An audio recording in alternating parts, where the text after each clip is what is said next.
I never imagined I would find myself trembling under the gaze of my own son. Not in that way. Not at first. But the way he looked at me through that camera lens, like I was more than just a tired mother, more than someone's wife, stirred. Something in me I thought had long since died. I didn't recognize the woman he saw, but God, I wanted to be her. It started innocently, almost laughably so. "You used to be beautiful," he'd said one morning, teasing me while flipping through old photos on his phone, and then he offered, gently, almost sweetly, to photograph me, to help me feel like myself again. I said yes. I didn't know that saying yes to his camera would unravel something so raw, so forbidden, and so frighteningly real inside me, because it wasn't just the camera that undressed me. It was him. I'm 34 years old, married, comfortable, and quietly disappearing.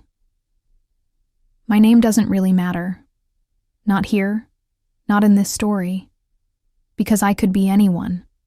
The wife who smiles at the right times, the mother who always has snacks in her purse, the woman who used to be stared at in rooms, who now blends into beige walls and grocery store lines. I married young. He was safe, kind, dependable. Tom is the sort of man who always changes the oil on time, never forgets to pay the bills, and kisses me on the cheek every night before bed. He loves me, in his way, and I loved him too, once with fire, now with habit. But love built on safety is a slow kind of death. You don't realize it's suffocating you until you wake up one morning and can't remember the last time someone made you feel not safe, not secure, just wanted. Our sex life faded like a well-washed sheet, still functional but threadbare. We do it once, maybe twice a month. Lights off. Quiet. Efficient. I used to initiate, trying to reignite the spark, but after years of being met with the same tired rhythm, I stopped. It wasn't rejection exactly, just disinterest masked as routine. He still tells me I'm beautiful, but it's in the same tone he uses when he compliments a clean kitchen. I miss being touched like I'm a storm about to break. I miss being seen. Motherhood didn't help. After our son Daniel was born, my body became a utility. Breasts for feeding, hips for carrying, hands for wiping, folding, lifting. The mirror stopped reflecting a woman and started showing only function. Somewhere in the chaos of diapers and carpools, I lost my softness. Or maybe I buried it. Daniel is 20 now, a photography student. Tall, sharp-witted, more observant. Then he lets on. He's always had this quiet sensitivity that sometimes startled me. How he noticed when I was sad before even I did. I chalked it up to being an only child. We were close. Not in a creepy way. Just bonded. Too many late-night talks. Too many shared silences that felt like more than just comfort. I never looked at him through that lens. Not then. But I was starved. And starvation does things to the mind. It makes you crave warmth in places you should never look, even in your own home, even in your own blood.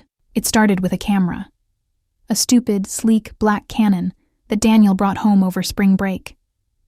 He was in his second year at university, studying fine art photography. Always had an eye for shadows, for finding beauty in neglected things. I thought it was sweet. The way he'd tilt his head when the light hit just right or squint behind the lens like he was seeing something no one else could. One morning, I was in the kitchen making coffee, still in my robe, hair barely brushed. The sunlight filtered through the blinds, cutting across my cheek and collarbone. I heard the shudder before I realized he was watching me. I turned, startled. "What are you doing?" Daniel smiled behind the camera. "Just testing light." "You looked interesting." "Interesting," I repeated, smirking. That's a polite way of saying exhausted. No, I meant it. His tone shifted, a softness threading through it. You always look beautiful in the mornings. Laughed it off, uncomfortable. But a small part of me, some buried girlhood, blushed at the attention. I'd forgotten how good it felt to be noticed. Over the next few days, he kept snapping photos of me. At first it was playful, while I was folding laundry, drinking wine on the porch, lying on the couch reading. Sometimes I protested. Other times I let him. His gaze felt different from Tom's, less obligatory, more reverent, like I was a subject, not a chore. One afternoon he asked, "Would you let me take real portraits of you?" I raised an eyebrow. "Like professional ones?" He nodded. "I want to build a portfolio. You'd be perfect. There's something raw about you lately. It's striking." I swallowed hard. Raw? What was he seeing? Still, I agreed. The setup was simple. Just a backdrop in the guest room, some natural light, his camera. He instructed me gently, his voice lower than usual. "Tilt your chin. Look away. No smile. Just feel." I tried to laugh through the awkwardness, but something shifted when he stepped closer to adjust my hair, brushing a lock behind my ear. His fingers grazed my cheek. My breath caught, and for one fleeting second, our eyes locked in a way that felt too intimate, too aware. He stepped back quickly, clearing his throat. "Sorry." "No," I whispered, my voice unfamiliar even to me. "It's okay." After that, I started anticipating his shoots. I wore lipstick, let my robe hang a little looser, chose tops that clung a little tighter, told myself it was for the camera, for the art. But the truth was, I was basking in his attention like a woman warming herself at the first fire after a long winter. We talked more during those sessions, real conversations, about loneliness, about identity, about what it means to be seen. He asked questions Tom never had. He noticed when my voice trembled, when my smile faltered. One evening, as he packed up his gear, he looked at me differently. Not like a boy seeing his mother, like a man seeing a woman he didn't know he was allowed to want. "You should model," he said quietly. "Seriously, you're stunning." I exhaled a laugh, trying to brush it off. "I'm married." He held my gaze. "That doesn't make you any less stunning." His words lingered long after he left the room. That night, I lay next to Tom in bed. He was snoring softly, his back to me. I stared at the ceiling, the heat from Daniel's words still pulsing between my thighs. I slipped my hand down, hesitant, ashamed, and then gave in. I came with my son's name on my lips. The next morning, guilt wrapped around me like a wet cloth. I avoided Daniel's gaze, kept the robe tighter, tried to keep my distance. But he noticed. Of course he noticed. "You're pulling away," he said gently. "I'm your mother," I snapped, harsher than I meant. He didn't flinch. "You're also a woman." That sentence broke something open in me, because no one had called me that in so long, not in a way that made me feel it. The next photo session was electric. I wore a silk slip Tom had bought me years ago but never really noticed. Daniel's hands shook slightly as he adjusted the strap on my shoulder. His breath was shallow. Mine was worse. "Is this too much?" I asked, barely a whisper. He shook. His head, eyes on my collarbone. "No, it's perfect." He took pictures, but the lens between us felt thinner now. More like an excuse than a barrier. The room was charged. My nipples hardened under the thin fabric. I saw his eyes flicker down, and he quickly turned away. But it was too late. The current was already between us. I had crossed the line. Maybe we both had, but I wasn't stopping. I couldn't stop, because for the first time in years, I didn't feel invisible. I felt like a woman on the edge of being wanted, desperately, dangerously, completely. It happened on a rainy Sunday afternoon. The house was still. Tom had taken a weekend hiking trip with friends, something he'd planned for weeks. I remember standing at the window, watching fat raindrops streak down the glass, feeling the silence settle over the walls like a held breath. Daniel had asked to do one final shoot before heading back to school. Something more intimate, he'd said. Natural light. Just you. No makeup, no staging. Just truth. I should have said no, but I didn't. I showered, shaved, moisturized every inch of myself with hands that trembled slightly. Wore a thin gray cardigan with nothing underneath, and a pair of black cotton panties. No bra. No perfume. Just the warmth of clean skin. When I entered the guest room, Daniel had already set up. The curtains were drawn just enough to let the soft gray light spill in. He looked up from his camera, and I saw it.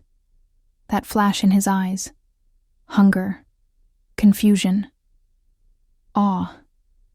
God, he whispered, as if the sight of me hurt. I crossed my arms, suddenly shy. Too much? He shook his head. You're perfect. He directed me softly, like always. Sit on the edge of the bed. Let the cardigan fall off one shoulder. Look down. Yeah, just like that. His shutter clicked, but slower this time. Hesitant. As if the camera was no longer the reason he was there. When he stepped closer to adjust the light, his hand grazed my collarbone. My skin flared with heat. We locked eyes, breath mingling. I could feel my pulse in my throat, my wrists between my legs.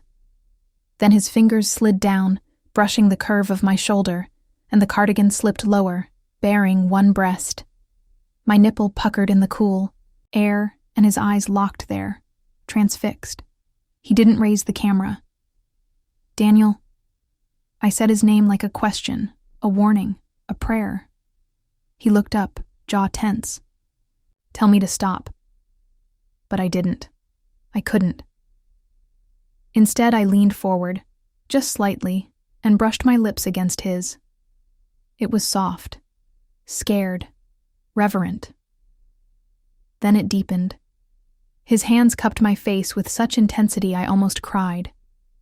I felt the camera fall to the floor beside us as his mouth devoured mine, tongue coaxing, tasting. His body pressed against mine, and I felt his arousal through his jeans, hard, urgent. Still, he paused, pulled back. We shouldn't, he whispered, breathless. No, I agreed, gripping the hem of his shirt and pulling it up. We really, really shouldn't. But the cardigan was gone now. I was bare to him, and I'd never felt more naked in my life. He pushed me gently back onto the bed. His mouth moved down my neck, trailing fire, slow and reverent. He kissed my breasts like he was discovering them, each lick and suck sending sharp pulses between my thighs. I moaned, legs shifting restlessly. Then his fingers slipped under the waistband of my panties. Can I? He asked. That one question, so simple, so careful, undid me. Yes, I whispered. Please. He touched me like no one ever had. Not even Tom in our best days. Daniel was slow, attentive, almost worshipful. He traced the folds of me, with tentative fingers, learning my reactions. When he finally slipped one inside, I gasped, louder than I meant to. Too much? He asked. No, I panted. More. He added another finger, curving them just right, and my hips bucked. I grabbed at his shoulders, digging my nails in as waves rolled through me. When he lowered his mouth and began to taste me, I nearly wept. The sound I made wasn't polite. It was primal. It was the sound of a woman being found. When I came, it was hard, shattering. I bit my lip to keep from screaming. My body arched off the bed, thighs trembling around his head. I hadn't come like that in years. Maybe ever. He kissed back up my body, murmuring, "You're incredible." I pulled him close, desperate to feel all of him. I unbuckled his jeans, pushed them down. His cock sprang free, thick, eager, trembling with the same anticipation as me. For one brief moment, we hesitated. Our foreheads pressed together, eyes locked. "I'm scared," he said. "So am I," I whispered. Then I guided him in. The stretch was sharp at first, then impossibly full. We gasped into each other's mouths, clinging like drowning souls. He moved slowly, tenderly at first. Each thrust felt like a revelation. I dug my fingers into his back, moaning into his neck, tasting salt and skin. "God, you feel," he began, but couldn't finish. Just moaned instead. We moved together, the rhythm building, bodies slick with sweat, breath ragged. His hands gripped my thighs, holding me open like he wanted to see everything. And I let him. I wanted him to see. I rode the edge again, this time with him deep inside me, and when I came again, it felt like falling through a dream I didn't want to wake from. He followed, groaning my name, his body spasming against mine. When it was over, we lay tangled, his face buried in my neck, both of us stunned by what we'd done, by how right it had felt, and how wrong. "I'm sorry," he whispered after a long silence. I stroked his hair, heart thudding. "Me too." But neither of us moved, because in that moment, sorry wasn't enough to undo the truth. I didn't feel like a mother. I didn't feel like a wife. I felt like a woman, alive and aching and whole for the first time in years, and I wasn't ready to give that feeling back. The bed smelled like him. After he left for campus the next morning, I stripped the sheets in a quiet panic, heart racing, hands trembling. I tossed them in the washer, poured in too much detergent, and scrubbed my skin raw in the shower. But nothing removed the imprint of what we'd done. Not from my body, not from my mind. I walked around the house that day like a ghost, haunted and humming. My legs were sore, my lips swollen. Every inch of me pulsed with memory. Not just of sex, but of being wanted, of being unraveled with awe instead of obligation. And then Tom came home. He smelled like pine and sweat and cheap beer when he kissed my cheek. He didn't notice the stiffness in my posture, or how I flinched slightly at his touch. He talked about the trail, about the guys, about a blister on his heel. I nodded and smiled and made him coffee while my insides curled in on themselves. That night, he reached for me in bed. It was gentle, affectionate. One of his rare, spontaneous gestures. His hand brushed my hip, then slid under my shirt. I hesitated, stiffened, but I let him. Because I had to. Because guilt is a cruel master. It makes you say yes, even when everything in you is screaming no. His mouth moved over my neck in practiced rhythm, the same 3 kisses he always gave. His hand slipped between my legs, but there was no fire there, no wetness, no ache. Still, I performed, moaned quietly, shifted beneath him, offered what was expected. But I was somewhere else. I was back on the guest bed, back under Daniel's hands, back in the center of a storm I had longed for my whole married life. Tom finished quickly. He always did. Rolled off with a satisfied sigh and pulled me close. "You okay?" he asked sleepily, lips against my shoulder. I swallowed the scream in my throat. "Yeah," I whispered, "just tired." And I was tired, exhausted, from lying, from pretending, from being two women in one skin. For days I avoided mirrors, I avoided Daniel's texts, I avoided myself. But the guilt wasn't clean. It wasn't pure. It came laced with something I hated admitting, relief, even pleasure. Because no matter how wrong it was, I couldn't forget the way I'd felt beneath him. Alive, seen, worshipped. He hadn't just touched my body.